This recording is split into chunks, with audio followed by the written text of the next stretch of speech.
Gente, eu sempre digo que meu avô me ensinou que o melhor improviso é aquele que é bem planejado. Eu havia planejado uma exposição para hoje. Ontem à noite tivemos uma reunião aqui ao redor dessa mesa e eu decidi mudar. Saí daqui e fui para o hotel para pensar diferente. É porque eu sou indisciplinado, assumido. E eu quero começar assim, lembrando um pensamento de José Saramago. Somos a memória que temos e a responsabilidade que assumimos. Se não temos memória, não assumimos a responsabilidade, talvez não mereçamos existir. Olha a profundidade disso. Anteontem, dia 25, a Suprema Corte do Chile manteve uma condenação de 2 militares chilenos responsável pelo sequestro e assassinato de 2 uruguaios e do engenheiro brasileiro Túlio Quintiliano Cardoso. Anteontem eu passei essa notícia para um jornalista muito amigo, muito bom, jornalista para o Estadão, passei para o UOL, passei para Isto É. Vocês não viram nada disso. Um brasileiro vítima lá do Chile, agora houve a reparação. Os 2 militares foram condenados a 10 anos e 1 dia de prisão e o Estado chileno a indenizar a família em 2.400.000 pesos chilenos. Isso dá uma inveja para nós brasileiros. Porque aqui nós não temos esta história. Este é o país da impunidade. Então, escutava agora a doutora Virgínia dizer mais uma vez o que já tínhamos ouvido aqui, justiça de transição. Dificuldades da justiça de transição. Então, indisciplinadamente, eu quero usar uma velha ferramenta marxista, que é ver, julgar e agir. Vamos ver o panorama brasileiro. Eu costumo dizer que no Brasil não houve transição. Houve uma transação. Hoje de manhã, o nosso desembargador Souto-Maior assim, deu uma beliscada, falou tentativa de golpe 53 e tal, 61. E é bom a gente recuperar isso. 61, Jânio Quadros renuncia, deveria assumir o vice-presidente João Goulart, os militares não aceitam que o Jango assuma, eles vinham de uma visita à União Soviética, China, começa a regressar, faz a Rota do Pacífico, para em Montevidéu, o governador do Rio Grande do Sul, Leonel Brizola, se levanta em resistência da legalidade, um episódio importantíssimo da história do Brasil. E na medida em que os militares vão perdendo a força que tinham lá no princípio, quando a correlação de forças inverte, porque o comandante militar do então Terceiro Exército adere ao Brizola, apoia o Brizola, vai uma delegação a Montevidéu negociar com o Jango.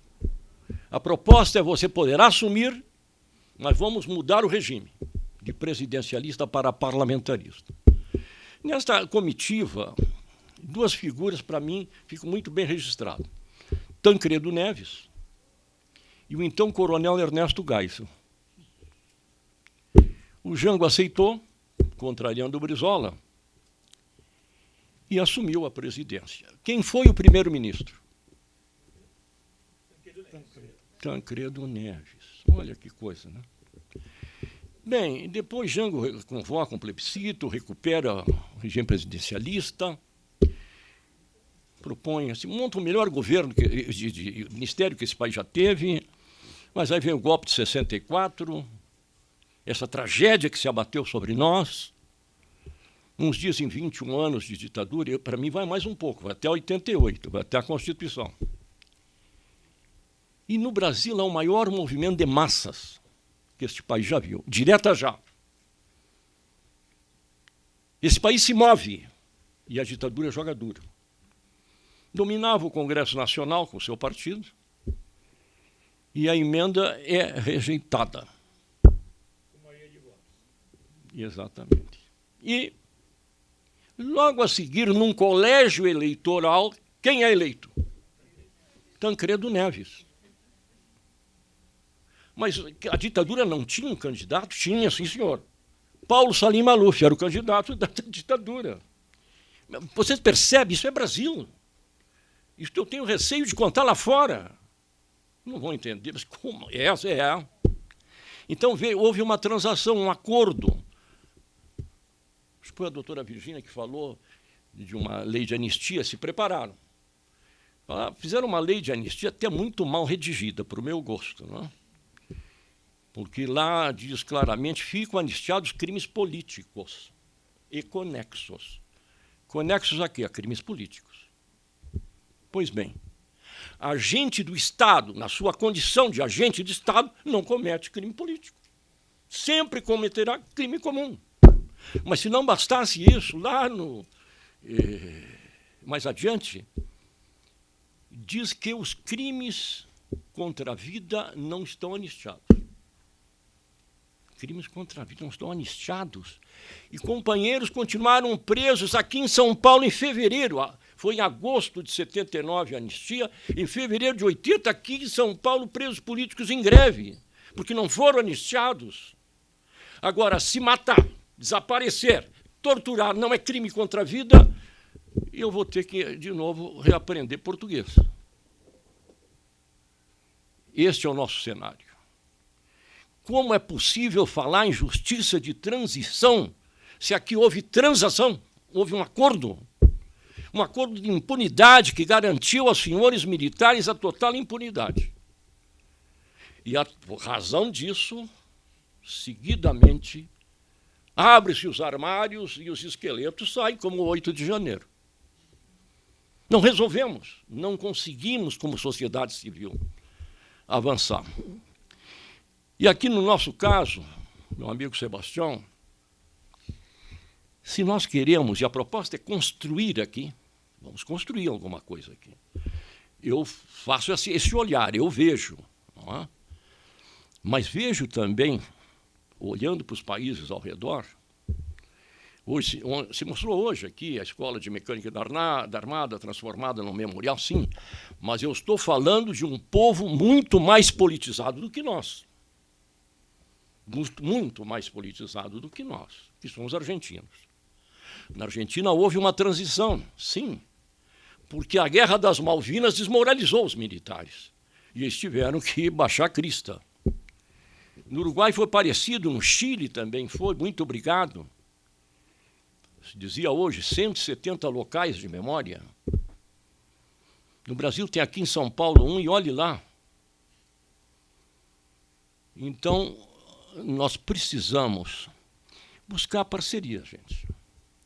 Aqui já se falou, vamos fazer uma parceria com o Ministério Público Federal? Vamos. Com o Ministério Público Estadual? Também. Com o Ministério Público do Trabalho? Também. Vamos fazer com a Câmara de Deputados, Câmara de Vereadores, com o Congresso Nacional? Vamos.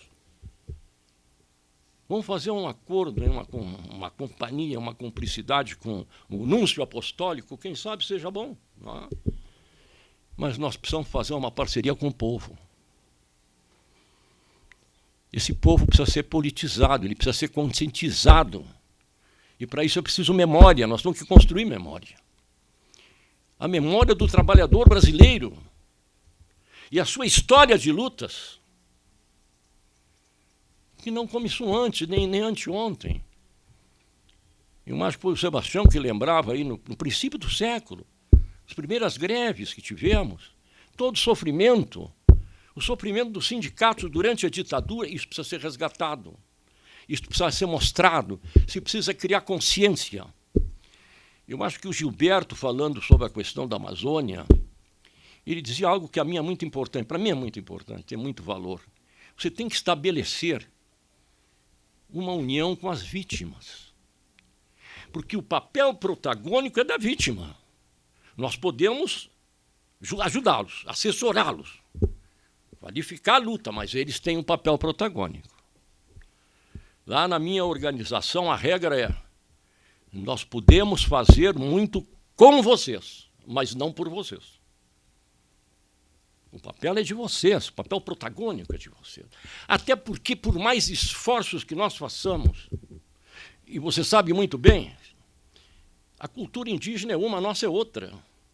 há detalhes, há nuances que nós não alcançamos. Não alcançamos. E nós precisamos respeitar. Se dá com essa população nossa, que foi massacrada, tão massacrada que nós nem temos os números, nós não sabemos, nós não temos ideia do que se passaram com os nossos irmãos lá da Amazônia. É uma realidade, às vezes muito distante para nós que vivemos aqui, São Paulo, lá no Rio Grande do Sul, é uma outra coisa, não é? E a realidade do trabalhador urbano. Nos falava, quem pesquisa Folha de São Paulo, um negócio complexo, a provocação que ela nos fez, não? Porque ela colaborou aportando veículos, recursos para a repressão, sim, mas ela, como meio de comunicação, ela também cometeu crime de lesa humanidade, como meio de comunicação. E como é que nós vamos mesurar isto? Como é que nós vamos mesurar isso? Que forma de reparação? Isto é algo a ser construído, até porque é novo, é uma novidade, não é? Então, aqui, a gente olha esta nossa realidade. E é sobre essa realidade que nós temos que construir. Quer dizer, não houve transição, houve transação. Os governos sucessivos vieram respeitando o acordo com os militares, vieram respeitando. Lula respeitou. Dilma respeitou, mas foi um pouco rebelde, é muito da personalidade da Dilma, né? E ela, para irritar os militares, criou a Comissão da Verdade. Isto irritou profundamente os militares. No dia que ela sancionou a lei, lá no Palácio estabeleceu uma discussão, forte discussão, impedindo que um familiar de vítima pudesse usar a palavra. E foi impedida pelos militares. E lá no Planalto baixaram a cabeça. Então, essa é a nossa realidade. Então, evidentemente, conseguimos banir Bolsonaro desse cenário. Quantos votos ele fez, minha gente? Quantos votos ele fez? De onde saíram esses votos, gente? Depois de 4 anos de tragédia, de onde saíram? Então, esse é o nosso país. Não adianta a gente tentar dourar a pílula. É este o país que nós temos. Como é que nós vamos fazer para atender esse desafio, meu amigo Sebastião Melo? O que nós vamos fazer? O país é este. As dificuldades são essas e nós temos que construir. Nós temos que começar com essa parceria com as vítimas, que é fundamental. Parceria com as vítimas, entender o que eles realmente desejam, respeitar esse desejo, e tentar dar um passo a mais, porque nós precisamos dar um passo a mais. E nós temos contra nós o tempo, gente. As vítimas estão morrendo. Os algozes estão morrendo. E no Brasil há esta impunidade. Olha, eu trabalhei 19 anos numa causa na Itália. Por que na Itália? Porque tinha vítimas ítalo-argentinas. 2 desaparecidos no Brasil. Quando começamos o processo, em dezembro de 99, e o promotor Pool pediu que nós elencássemos os réus, 13. E o tempo foi passando. A sentença deveria sair em agosto de 21. E morreu o último réu brasileiro. Coronel Átila Rosetzer. Deve ter lembrança, Pinheiro. Átila Rosetzer. Era o último réu, morreu. Então morrem os algozes, morremos nós, e não conseguimos avançar. Aqui já se falou, por exemplo, que a nova geração não sabe nada. Não sabe nada. Mas isso não é gratuito, velho. Isso é de caso pensado, como diria minha avó. É apagar essa memória não interessa, essa memória, ela, eu diria até, é revolucionária. Ela chega a ser revolucionária, porque ela vai e aponta o dedo. Estes são os responsáveis. Por isso são perigosos. Então, para construir uma proposta, nós temos toda essa tarefa, né, que é grande, mas talvez porque seja grande é que ela é importante. Talvez por isso que ela mereça a nossa atenção. e buscar regimentar forças. Não é? Nós não podemos acreditar. Com muita vontade, a doutora Virgínia dizia que o judiciário é conservador, o doutor é reacionário, doutora. Eu costumo dizer, o último poder a se redemocratizar é a justiça. Não? Ele é o último a se redemocratizar. Até porque, em geral, são filhos da burguesia. Não? Encantados com a sua situação socioeconômica. Então, o que esse trabalhador vai me dizer? Não diz nada para mim. Eu até não compreendo o que é essa linguagem. Então, essa luta ela é grande, ela é profunda. Não é? Nós temos que conquistar esses espaços. E eu acho que o povo brasileiro merece. Nós merecemos, como povo merecemos. E nós precisamos não é, respeitar o Saramago, o seu pensamento de que, se nós não fizermos isto, talvez não mereçamos existir. Como é que está o tempo?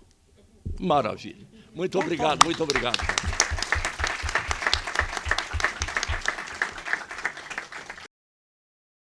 É nosso dia, companheiro.